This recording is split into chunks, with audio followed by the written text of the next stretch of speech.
ఒక మంచి రోజున శుభముహూర్తంలో రోహిణి నక్షత్రయుక్త శుభలగ్నంలో రోహిణీదేవి ప్రసవించింది. కుమారుడు జన్మించాడు. జాతక కర్మలు నిర్వహించి కొడుకుకి ఉతధ్యుడు అని నామకరణం చేశాడు దేవదత్తుడు. 8వ ఏట ఉపనయనం జరిపించాడు. వేదం నేర్పుదామని ఆరంభించాడు. ఉతధ్యుడు అమాయకంగా తింగరముఖంతో కూర్చున్నాడే తప్ప అక్షరం కూడా పలకలేదు. దేవదత్తుడు చాలా రకాలుగా ప్రయత్నించాడు. కొడుకు నోట పలుకు లేదు. తండ్రి బహుదా దుఃఖించాడు. పట్టు వదలకుండా వేదం వినిపిస్తూనే ఉన్నాడు, నేర్పుతూనే ఉన్నాడు. అబ్బాయికి 12వ ఏడు వచ్చింది. సంధ్యావందనమైనా రాలేదు. ఉతధ్యుడు మూర్ఖుడు అనే వార్త లోకమంతటా వ్యాపించింది. అతడు ఎక్కడికి వెడితే అక్కడ పరిహసించింది. కనిపించినప్పుడల్లా ఆట పట్టించింది. దేవదత్తుడి కొడుకు మూర్ఖుడంటూ విరగబడి నవ్వింది. రోహిణి దేవదత్తులు ఉక్రోషం పట్టలేకపోయారు. కొడుకుని తిట్టారు, కొట్టారు. కుంటో గ్రుడ్డో అయినా బాగుండును, మూర్ఖుడు ఇదాపరించావు మా ప్రాణానికి అని అనుక్షణం విసుక్కున్నారు, చీదరించారు. బంధుమిత్రులు పరిహసించటమైతే ఎలాగో ఓర్చుకున్నాడు. కానీ ఉతధ్యుడు తల్లిదండ్రులు కూడా ఆదరించకపోయేసరికి తట్టుకోలేకపోయాడు. ఒంటరివాణ్ణి అనిపించింది. అతడికే తెలియని ఒక వైరాగ్య భావం అలుముకుంది. ఇల్లు వదిలి అడవులకు వెళ్ళిపోయాడు. నిందితోధ జనై కామం పితృభ్యామధ బాంధవై వైరాగ్యమగమద్విప్రో జగామవనపప్యసౌ. గంగా తీరంలో ఒక అందమైన కాననం కనిపించింది, అంటే అడవి. అక్కడ ఒక చిన్న పర్ణశాల నిర్మించుకున్నాడు. వన్యవృత్తిని సంకల్పించి స్వీకరించాడు. తమంత తాముగా లభించిన పండు కాయ తింటూ జీవయాత్ర సాగిస్తున్నాడు.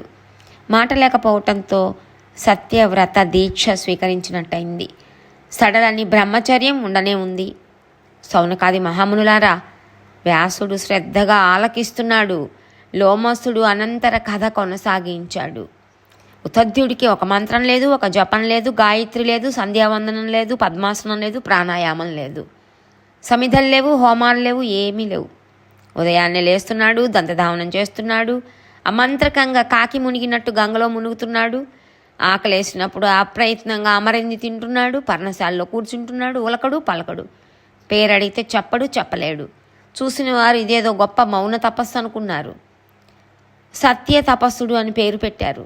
ఎవరికి ఏ ఇబ్బంది కలిగించటం లేదు. నిర్భయంగా సంచరిస్తున్నాడు. సుఖంగా నిద్రపోతున్నాడు.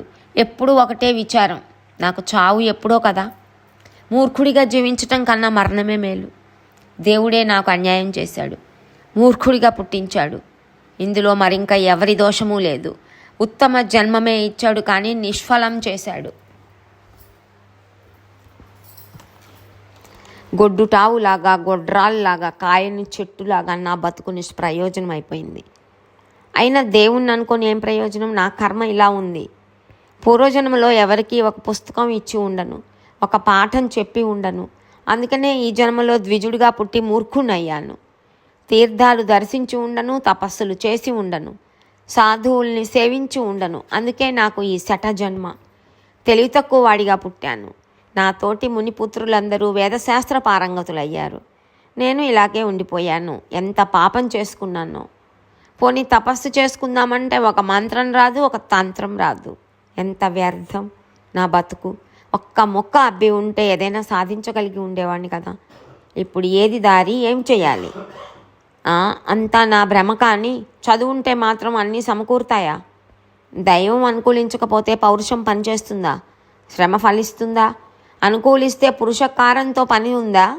దైవ బలమే బలం. అది ఉంటే అన్నీ ఉన్నట్టే. దైవమేవ పరం మన్యే దిక్పౌరుషమనర్ధకం వృధాశ్రమకృతం కార్యం దైవాద్భవతి సర్వదా. బ్రహ్మా విష్ణుచ్చ రుద్రచ్చ శక్రాద్యాః కిల దేవతాః కాలస్య వశగా సర్వే కాలో హి దురతిక్రమః. బ్రహ్మ, విష్ణు, మహేశ్వరులు, ఇంద్రాది దేవతలు అందరూ దయస్వరూపమైన కాలానికి వశవర్తులే. కాలాన్ని ఎవడు తప్పించుకోలేడు. అది బలీయం, అది దురతిక్రమం. పగలు రేయి మెలకుగా ఉన్నంతసేపు ఇలాగే రకరకాలుగా వితర్కించుకుంటూ విరక్తుడై శాంతుడై కాలం గడుపుతున్నాడు ఉతధ్యుడు. పావన గంగా తీరాన పర్ణశాలలో ఒంటరిగా 14 సంవత్సరాలు సుదీర్ఘంగా గడిచిపోయాయి. ఒక రోజున ఒక నిషాదుడు క్రూర మృగాలను వేటాడుతూ పర్ణశాల వైపు వచ్చాడు. అతడి ఆకారం క్రూరంగా ఉంది. జంతువులను చంపటంలో మంచి నేర్పరిలాగా ఉన్నాడు. ఎక్కుపెట్టిన ధనుర్బాణాలతో వచ్చాడు. అడవి పందిని తరుముకుంటూ వచ్చాడు. ఒక్క ఉదుటున బాణం విడిచాడు. అది వెళ్ళి పందికి గాఢంగా గుచ్చుకుంది. దాని ప్రాణాలు వెలివిల్లాడాయి. భయపడిపోయింది. తప్పించుకొని పారిపోయే ప్రయత్నంలో అటు ఇటు పరుగులు తీసింది. నెత్తురు ఓడుకుంటూ పర్ణశాల ప్రాంగణంలోకి చొరపడింది. ఉతధ్యుడు అది చూశాడు. ప్రాణాలు కడబట్టిన దాని దయనీయ స్థితి, రక్షణ కోసం దాని ఆరాటం గమనించాడు. కరిగిపోయాడు. మనసు దయార్ద్రమైంది. కళ్ళల్లో నీళ్లు నిండాయి. రోమకూపాలు తనువంతా పొటమరించాయి. సర్వాంగాలలోనూ ఒక జ్వర తీవ్రత వ్యాపించింది. ఒక ఆవేశంలాగా, ఒక ఉన్మాదంలాగా, ఒక పూనకంలాగా గుండెల్లో దయారసం ఏకోన్ముఖంగా పొంగులు వారింది. సారస్వత బీజాక్షరం ఒకటి ఐ అప్రయత్నంగా నోటి నుంచి వెలువడింది. ఉతధ్యుడు ఆశ్చర్యపోయాడు. ఎప్పుడు అనని వినని ధ్వని సంపుటి, మాటలే రాని తన నోటి నుంచే వెలువడటంతో సంభ్రమాశ్చర్యాలకు లోనయ్యాడు. అది ఆనందమో అది దుఃఖమో తెలియలేదు. ఉక్కిరిబిక్కిరయ్యాడు. దైవ ఘటన అనుకున్నాడు. అదే అదే మళ్ళీ మళ్ళీ ఉచ్చరించాడు, జపించాడు. అది సారస్వత బీజాక్షరం అని అతనికి తెలియదు. ఒక శోక తన్మయ అవస్థలో మునిగిపోయాడు. అజ్ఞాతపూర్వంచ తథా శృతంచ దైవాన్ముఖే వై సముపాగతంచ నజ్ఞాతవాన్ బీజమసౌ విమూఢో మమగ్నశోకేశ మునిర్మహాత్మా మునిర్మహాత్మా. ప్రాంగణంలో చొరపడిన పందికి బయటకు పోయే దారి కనపడలేదు. దట్టంగా ఉన్న ఒక్క పొదలో దూరి దాక్కుంది. ప్రాణభయం. చప్పుడు చేయకుండా ఊపిరి బిగపట్టి పడుకుంది. మరుక్షణంలో నిషాదుడు ప్రత్యక్షమయ్యాడు. నల్లటి దేహం, కర్రటి కళ్ళు, యమకింకరుడిలా ఉన్నాడు. పందిని వెతుక్కుంటూ వచ్చాడు. మునికి నమస్కరించాడు. అంటే ఉతధ్యుడికి. పంది ఎటుపోయిందో చెప్పమన్నాడు. నా కుటుంబం ఆకలి తీర్చాలి, పోషించాలి. బ్రహ్మదేవుడు నాకు ఈ వృత్తిని జీవనోపాధిగా విధించాడు. నిజం చెబుతున్నాను, నువ్వు కూడా నిజం చెప్పు. నా పంది ఎటుపోయింది? ఇటే వచ్చింది, నువ్వు చూసే ఉంటావు. దానికి నా బాణం దిగబడింది. ఉతధ్యుడు వితర్కంలో పడ్డాడు. వీడు ఆకలి మీద ఉన్నాడు, అడుగుతున్నాడు. పొదవైపు చూపించానంటే పందిని చంపేస్తాడు. చూపించకపోయినా తెలియదన్నా అసత్యమవుతుంది. ధర్మ సంకటంలో పడ్డానే ఎలాగా అనుకున్నాడు. ఆలోచించాడు. పెద్దల మాటలు ఎప్పుడో విన్నవి జ్ఞాపకం వచ్చాయి. హింసకు దారి తీసేటైతే అది సత్యమైనా సత్యం కాదు.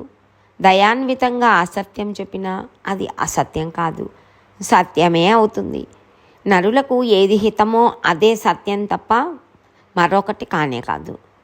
సత్యం న సత్యం ఖలు యత్ర హింసా దయాన్వితం చావృతమేవ సత్యం హితం వరానాం భవతీహ ఏవ తదేవ సత్యం న తథాన్యదైవ. కాబట్టి ఇద్దరికీ హితమయ్యేట్టు, అనృతం కానట్టు ఏమి చెప్పాలా, ఎలా చెప్పాలా అని ఉతధ్యుడు మదన పడుతున్నాడు. నిజమంత్ర బీజాక్షరాన్ని అప్రయత్నంగా ఉచ్చరించటంతో ఆదిపరాశక్తి ఆనందించింది. ఉతధ్యుడి పట్ల అనుగ్రహం చూపించింది. అతడికి విద్యలు, అఖిల విద్యలు స్ఫురించేట్టు చేసింది. వాక్శక్తిని అనుగ్రహించింది. ఉతధ్యుడు వాల్మీకిలా కవి అయ్యాడు. అతడి నోటి నుంచి శ్లోకం వెలువడింది. యా పశ్యతి న సా బ్రూతే, యా బ్రూతే సా న పశ్యతి, అహో వ్యాధస్వకార్యార్థిన్ క్రిం పృచ్చపి పునః పునః. అయ్యో వ్యాధుడా, ఎందుకయ్యా ఇన్నిసార్లు అడుగుతావు? చూసేది చెప్పదు, చెప్పేది చూడదు. నేనేం చెయ్యను చెప్పు. వెళ్ళి ఇంకో ప్రయత్నం చేసుకో, ఆకలి తీర్చుకో, ఇంత అరణ్యం ఉంది అన్నాడు. ఉతధ్యుడు చెప్పిన ఈ సమాధానికి వ్యాధుడు మారు మాట్లాడకుండా నిరాశతో నిష్క్రమించాడు. ఆనాటి నుండి ఉతధ్యుడు ప్రాచేతసుడిలాగా మహాకవి అయ్యాడు, అంటే వాల్మీకిలాగా. సత్యవ్రతుడు అనే పేరుతో జగత్ ప్రసిద్ధిని పొందాడు.